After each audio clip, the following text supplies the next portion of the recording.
je disais que ton travail, il est situé dans une histoire. Et en même temps, on ne peut pas dire exactement qu'il est situé en Iran, puisque, tu le rappelais, ton travail de thèse, c'est déjà les exilés. Et c'est la situation d'exil, à proprement parler. Et en fait, c'est constamment présent, d'abord dans ce que tu as fait, c'est-à-dire le film de 2019, Hitch, c'est un film qui montre, pour une fois, revenir en Iran, mais en fait, c'est la trace aussi du fait de ne plus pouvoir y retourner. Donc c'est constamment présent dans ton travail, et ça t'amène aussi à développer des manières de travailler. C'est-à-dire, en particulier dans Femmes, Vie, Liberté, c'est quelque chose à quoi tu réfléchis spécifiquement. C'est comment parler de cette histoire quand on ne peut pas la suivre à distance. Alors bien sûr, il n'y a pas que toi. C'est-à-dire que l'exil, c'est une condition très répandue, et qu'une partie, on pourrait dire, de la société iranienne, elle est en dehors de l'Iran. Et que ça fait partie, cette extériorité, que ça fait partie de l'histoire de l'Iran aujourd'hui. Donc tu pourrais revenir sur à la fois cette position, mais aussi ce que ça implique dans une manière de travailler. Oui, c'est sur la question des lignes rouges. Peut-être juste... avant, pour poursuivre aussi, faire le lien avec la question précédente, je peux donner un exemple entre Hitch et le cahier d'Aziz sur la façon de travailler avec le matériau personnel, justement.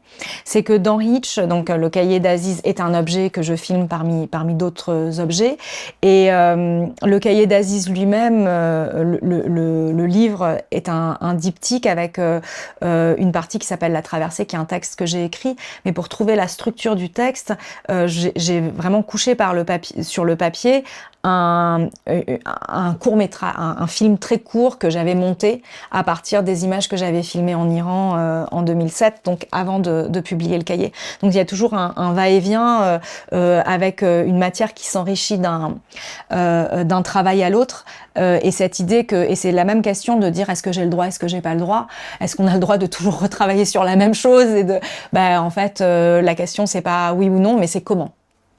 Et du moment que ça apporte des fruits, on y va quand même.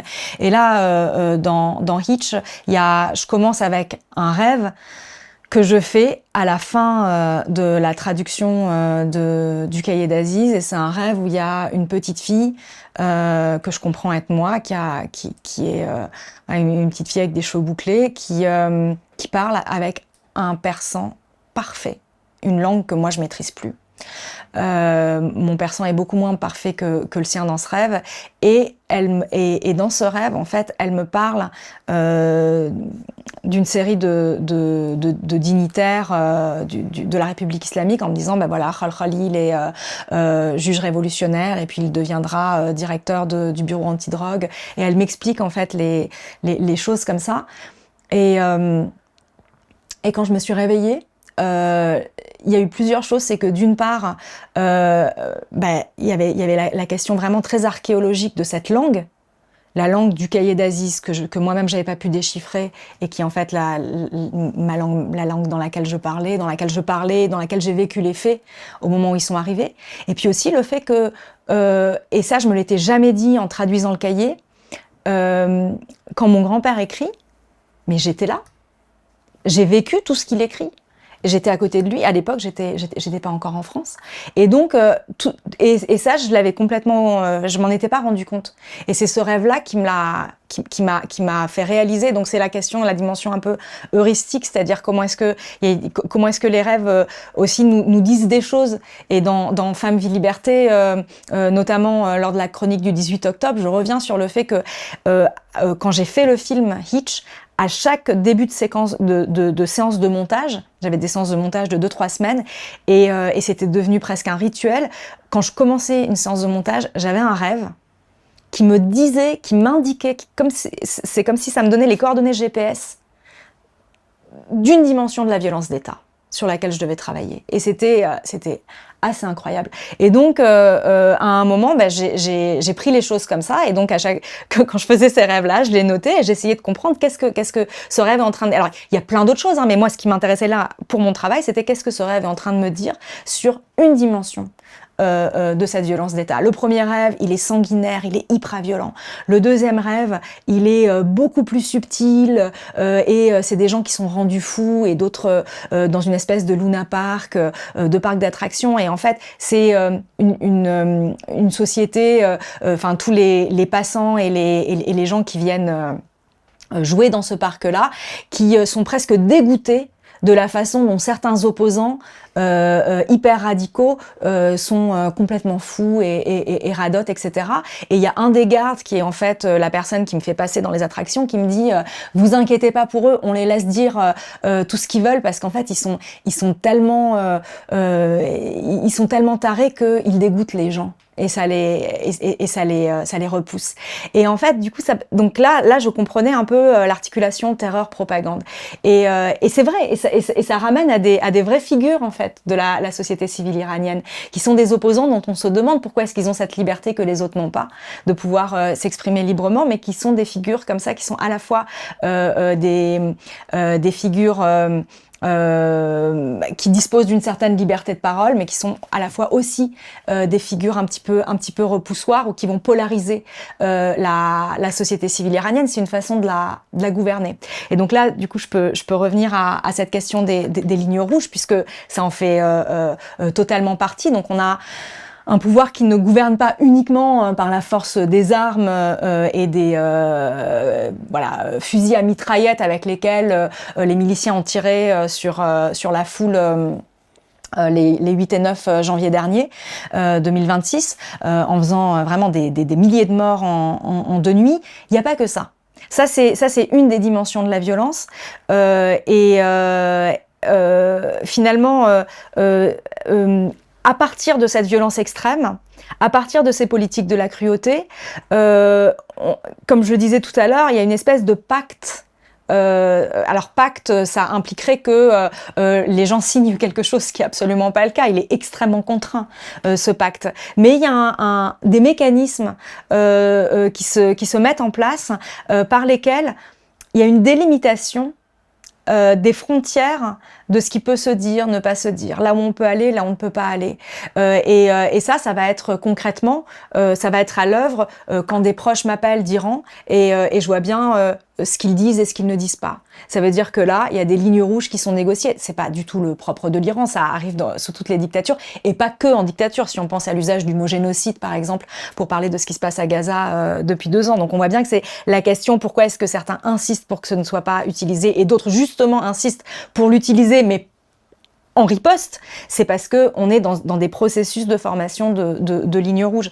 Et les lignes rouges, c'est pas une géographie de l'espace politique, c'est un processus, c'est un mécanisme, c'est une relation entre société et État à partir de formes d'accord. L'anthropologue Salwa Ismail, qui travaille sur le monde des prisons et la répression politique comme espèce de matrice de la subjectivité, de la citoyenneté syrienne sous les Assad, elle parle de intérioriser les règles du jeu, the rules of the games. Bon, moi, je parle de lignes rouges parce que les Iraniens eux-mêmes et elles-mêmes parlent de lignes rouges, Khotut et Hermès. Et c'est très intéressant parce que les lignes rouges se sont produites à travers une violence qui elle-même fait l'objet est une ligne rouge, c'est-à-dire qu'il ne faut pas en parler publiquement. Alors bon, maintenant les choses ont beaucoup évolué, mais à l'époque où je faisais mes recherches, il y a 10 ou encore 5 ans, c'était le cas. Les lignes rouges, c'est ce dont il ne faut pas parler. Et ces lignes rouges, en fait, c'est les frontières de l'espace public, mais c'est aussi les frontières de la nation, de la nation iranienne, parce que si on les franchit, on est soit contraint à l'exil, soit on est emprisonné, soit on disparaît, mais en tout cas, on ne peut pas aller et venir librement. Et donc, la question des lignes rouges, elle se pose éminemment si on fait un travail empirique, qu'on soit journaliste, qu'on soit chercheur, parce que on a besoin d'aller et venir dans le pays. Donc on le sait dès le début qu'il y a des lignes rouges, on apprend à travailler avec, et pour autant, pendant 40 ans, les chercheurs et les chercheuses n'ont pas pris au sérieux, mais n'ont pas interrogé ou problématisé cette notion de ligne rouge, qui était un terme qui venait du peuple, qui venait de la société elle-même. Et donc la première chose que j'ai fait, mais de façon un peu aussi méthodologique, étant donné que je ne pouvais pas aller sur place parce que j'avais décidé de travailler au-delà des lignes rouges, mais que j'ai pris ces lignes rouges elles-mêmes comme un objet, comme un sujet d'étude, ça me permet de faire une archéologie de la construction de ce rapport entre société et État et de voir comment le processus se met en place. Et donc c'est une façon de travailler sur l'Iran à distance. En intégrant la question de la distance et la contrainte que ça pose dans mon travail.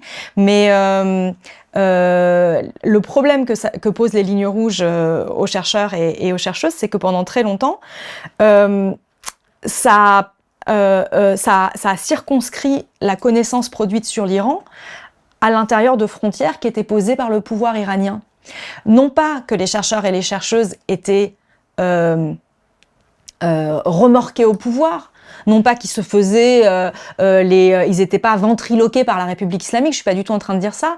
Ils avaient une indépendance qu'ils revendiquent, mais par contre cette indépendance avait elle-même des frontières, et la frontière de leur indépendance, c'est pas eux-mêmes qui la posaient, c'était même pas la connaissance qui la posait, mais c'était de façon très extérieure le pouvoir iranien et les conditions d'accès au terrain. Et donc c'est en ça que le geste, c'est de sortir de ne plus faire des lignes rouges les conditions de possibilité de notre travail, mais de faire des lignes rouges aussi un sujet qui nous permet à la fois de s'affranchir de ces frontières, mais aussi de voir comment ces frontières fonctionnent comme forme justement de rapport politique, comme construction d'un espace politique, d'un rapport entre société et État. Et c'est parce que j'ai fait ce travail-là, que ensuite ça m'a donné des billes pour comprendre ce qui, à mon sens, était révolutionnaire dans le soulèvement Femmes, Vie, Liberté. Et donc, à la fois, ce travail-là, il m'a donné quelques outils méthodologiques pour pouvoir aussi observer le soulèvement Femmes, Vie, Liberté à distance, parce que je travaillais déjà à distance. Et donc, notamment, par exemple, comment est-ce qu'on travaille avec ce qui est produit et ce qui circule sur les réseaux sociaux en utilisant ces images et ces données, mais comme archives, pas comme des données de première main qu'on aurait produit soi-même. Donc, toute cette question de l'ethnographie digitale aussi.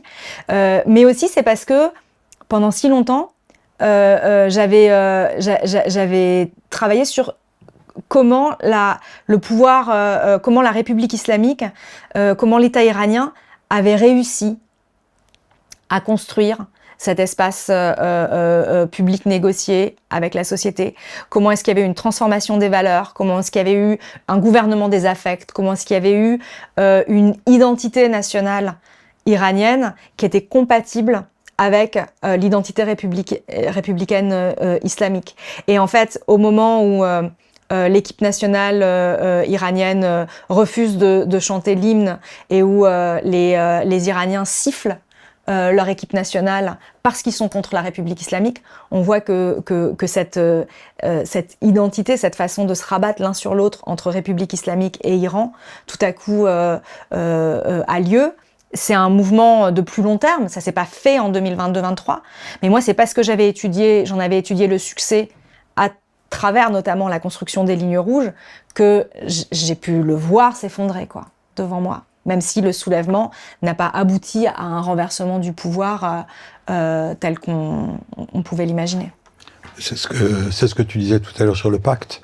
Le pacte, ça ne veut pas dire que les gens consentent au pacte, néanmoins. Ils sont quand même déterminés, délimités, définis par. Et en fait, l'anthropologie politique, là, c'est de prendre du recul et de prendre ça pour objet, et non pas simplement comme une contrainte. Oui, c'est absolument ça. Et ça veut dire, et ça renvoie à la question de la méthode,